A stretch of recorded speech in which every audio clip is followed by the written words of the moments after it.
As of now, we are still awaiting clarity. What we do know is that the previous system is going to end as of today, wherein the government supplied everything at a very subsidized cost. Now the private sector will have to procure its own vaccines, and I'm sure we are in talks with both Bharat Biotech and Serum Institute of India, and I'm sure so are other large hospital chains.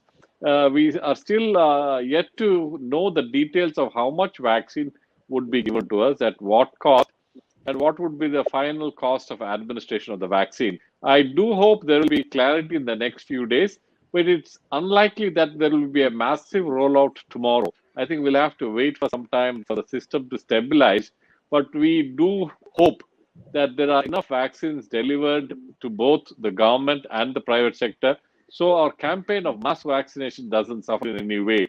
This is very important, because if you look at countries like Israel, US, UK, once the vaccination drive was successful, they have had some success over the control of COVID, and the US now has allowed people to run around without masks. So has Israel. So I think it's very important that we stress on mass vaccination at the earliest.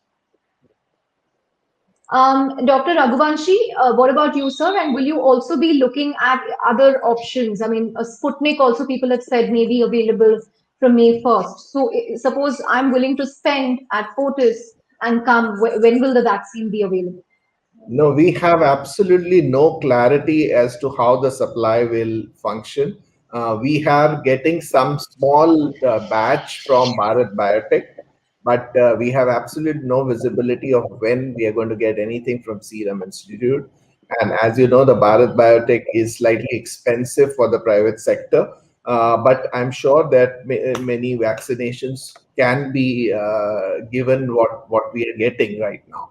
But that is not going to affect the problem, and it is very important that we get clarity on this. So we expect that next week or so it will take before a clear picture will emerge as to what the supplies are going to be, which particular vaccine we will get. Sputnik as well, first is tomorrow, but we have absolutely no clarity as to when it will be commercially available to private hospitals.